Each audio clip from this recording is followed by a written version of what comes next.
Hi everyone. तो ये एक हमारा एसएससी सीजीएल 2025 में 15 सितंबर की फर्स्ट शिफ्ट में क्वेश्चन पूछा गया था।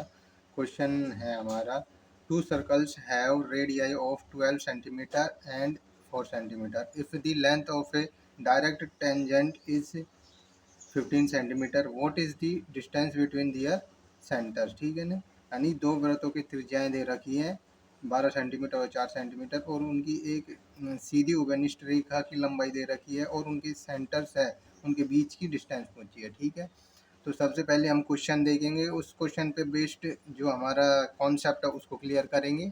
ठीक है, तो अब कॉन्सेप्ट देख लेते हैं हमारा डायरेक्ट कॉमन टेंजेंट क्या होती है। ठीक है, तो ये मैंने दो सर्कल मान लिए। ठीक है, एक सर्कल है जिसका सेंटर है O1 और दूसरे सर्कल है उसका सेंटर है O2। ठीक है, पहले सर्कल की रेडियस मान ली मैंने R1 और दूसरे सर्कल की रेडियस मान ली मैंने R2। अब देखिए कॉमन टेंजेंट क्या होती है, डायरेक्ट कॉमन टेंजेंट। अब मान लिया मैंने ए पॉइंट है इस सर्कल पर, इस पर बी पॉइंट है, तो इन दोनों को मैंने ज्वाइन कर दिया तो ये ए बी है, इन दोनों सर्कल की क्या हो जाएगी, डायरेक्ट कॉमन टेंजेंट हो जाएगी। डायरेक्ट कॉमन टेंजेंट यानी कि जो इनके सेंटर है O1 और O2, ठीक है, उनके बीच की जो लाइन है, उनको ज्वाइन करने वाली जो लाइन है उसको ये कट नहीं कर रही, प्रतिच्छेद नहीं कर रही। ठीक है, मतलब ये क्या है, डायरेक्ट कॉमन टेंजेंट। अगर ये टेंजेंट मैं अगर इसको ट्रांसवर्स यानी कि तिरछी निकाल दूँ ऐसे, ठीक है, यहाँ से अगर यहाँ से ड्रॉ करूँ मैं तो O1 और O2 को मिलाने वाली रेखा को ये क्या करेगी, कट करेगी, तो वो क्या हो जाएगी हमारी ट्रांसवर्स कॉमन टेंजेंट। ठीक है, अभी हम डायरेक्ट कॉमन टेंजेंट के बारे में देख रहे हैं। ठीक है, तो ए बी है हमारी, क्या है, ए बी हमारी डायरेक्ट कॉमन टेंजेंट। ठीक है, डायरेक्ट कॉमन टेंजेंट।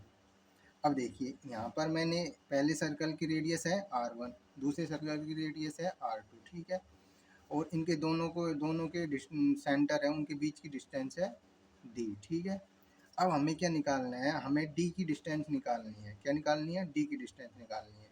तो अब मेरे को ये बताओ A और O1, ठीक है, ये R1 है हमारी, A O1 is equal to R1, B O2 is equal to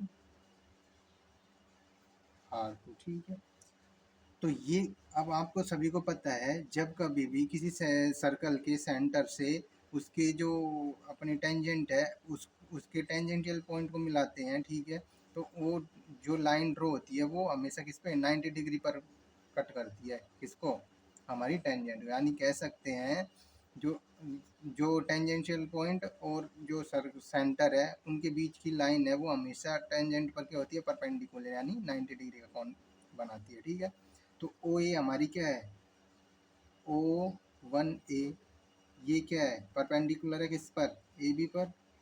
ठीक है, अब देखो, अब मैंने मान लिया इस बी पॉइंट को अगर मैं यहाँ से पी पर मिला दूँ तो क्या हमारा ए पी बी एक राइट एंगल ट्राइंगल बन जाएगा। क्या, मैंने यहाँ से अलग से बना लिया ए बी पी। ठीक है, ए पर हमारा 90 डिग्री है तो ये, ठीक है, तो ए बी पी हमारे एक राइट एंगल ट्राइंगल हो जाएगा।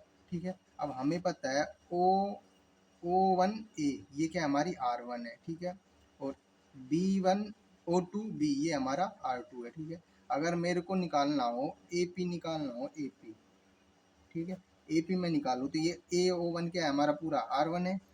ठीक है, इसमें से अगर मैं O1P किसके बराबर हो जाएगा, O2B के। ठीक है, यानी R2 के। ठीक है, तो मैं इस कंप्लीट में से R1 में से इस ये वाली क्या है हमारे यहाँ से यहाँ तक ये क्या है, R2 है। ठीक है, तो R1 में से अगर R2 में माइनस कर दूँ तो AP आ जाएगा हमारा। ठीक है, तो AP क्या आ जाएगा हमारा, R1 माइनस में R2।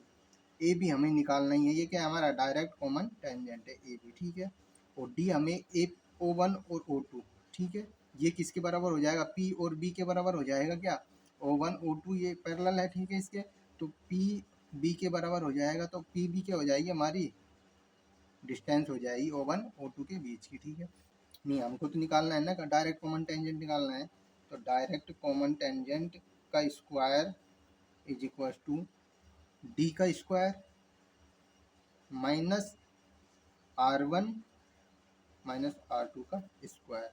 अरे यही तो होती है पाइथागोरस थ्योरम में, हाइपोटेनस का स्क्वायर माइनस बेस का square is equal to perpendicular का स्क्वायर। ठीक है, तो यहाँ से हमारी डायरेक्ट कॉमन टेंजेंट, अगर स्क्वायर को इधर भेज दूंगा मैं तो डायरेक्ट कॉमन टेंजेंट आ जाएगी हमारी under root D square minus में R1 माइनस में R2 का होल स्क्वायर। ठीक है, तो ये हमारा डायरेक्ट कॉमन टेंजेंट का क्या हो जाएगा, ये हमारा डायरेक्ट कॉमन टेंजेंट का फॉर्मूला हो जाएगा। ठीक है, अब देखते हैं हमारा क्वेश्चन क्या है। क्वेश्चन में गिवन है हमको R1 इज इक्वल टू पहले स्क्वायर की जो रेडियस है वो 12 centimetre, R2 is equal to 4 centimetre, और क्या गिवन है हमको गिवन है direct common tangent is equal to 15 centimetre, और उनके सेंटर्स के बीच की दूरी यानी डी हमको फाइंड करनी है। अब आप सभी को पता है डायरेक्ट कॉमन टेंजेंट का फॉर्मूला क्या होता है, अभी देखा था ना, सेंटर्स के बीच के डिस्टेंस की का स्क्वायर माइनस में R1 माइनस में R2 का होल स्क्वायर। ठीक है, अब हमें डिस्टेंस डी निकालनी है, सेंटर्स के बीच की दूरी निकालनी है। ठीक है, तो ये इस अंडर रूट को हटाऊंगा तो इधर स्क्वायर आ जाएगा। तो डायरेक्ट कॉमन टेंजेंट कितना गिवन है 15, तो 15 का square is equal to D square minus R1 minus में R1 कितना गिवन है हमको 12 माइनस में 4 का होल स्क्वायर। ठीक है, 15 का स्क्वायर कितना हो जाएगा 225 is equal to D square minus 12 में से 4 चला जाएगा, कितना बचेगा 8 बचेगा, 8 का स्क्वायर कितना हो जाएगा 64। तो क्या लिख सकता हूँ क्या मैं, D square is equal to 225 plus में 64, तो D square is equal to कितना आ जाएगा 549,628 और 2। ठीक है, तो हमारा आ गया D square is equal to 289। ठीक है, तो डी इज इक्वल टू क्या आ जाएगा, किसका स्क्वायर होता है 17 का, तो हमारे सेंटर्स के बीच की दूरी कितनी आ गई 17 सेंटीमीटर। ठीक है,